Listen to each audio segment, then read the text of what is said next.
Berrogeita hamabosgarren ariketa honetan, 5 ekuazio esponentzial ditugu. Vale? Nahiko errazak dira, ze x bakarrik agertzen da logaritmo baten barruan, logaritmo hori alde batean daukagu bakarrik, eta beste aldekuak badira logaritmoen arteko batuketak, kenketak eta. Orduan, zein da prozesua? Ekuazioaren atal bietan agertzea logaritmo bakar bat eta dana bere barrua. Orduan, zer egin behar dugu?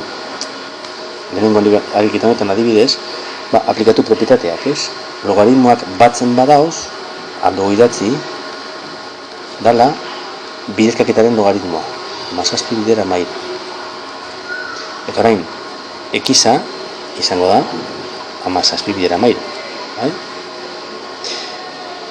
Zein beko genuke orain? Konprobatu, balioagarria dan edo zelan ordeztuz logaritmo guztietan eta barruko guztiak positibo moten dutela ziurtatu. Kasu honetan argi dago. Berez baliogarria da. Bigarrenean, logaritmo x berdin kenketa denez zatiketa izan behar da, 36 zati behatzi, hau da, x berdin lau. Modu berean, baliogarria da, ordezterakoan positibo moten da. Hurrengoa, nepertar x berdin hiru nepertar 5. Bidertzen daukagun zenbaki bat, sartzen da barrura berretzen. Beraz, nepertar x berdin 5 berriro, barkatu. Nepertar 5 berriro. Hau da, x da 5 berriro. Ordezterakoan hemen ere, positibo moten duenez, baliogarria da. Vale?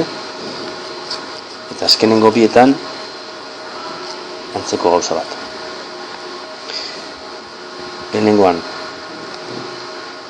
logaritmo x izango da batzen daudenak bidertzen ipini behar duguz eta kentzen dagoena zatitzen. Pausutan egitekotan izango zen, bi hau ona berretzen.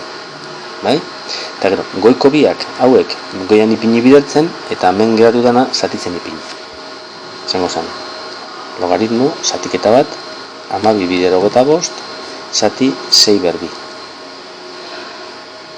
Vale? 6 zati 12 aldugu simplifikatu, bigoian eta beste 6 geratzen da x dala 25eren. Alduzue konprobatu nahi balin bauzue, hori egia dela. Eta amaitzeko, hemen, nepertar x izango dela, alde batetik, nepertar biber lau, ken, nepertar bat biren da errokarratu, 25. Eta orain, nepertar x izango da, nepertar zatiketa, biber lau zati errogeta 5, zati 5. Horren, x-a izango da, biber lau 16 zati 5. Baliogarria dira, bai hau eta bai hau, bai, ze ordezterakoan x agatzen dan lekuetan, bietan amoten dau barrukoa positiboa.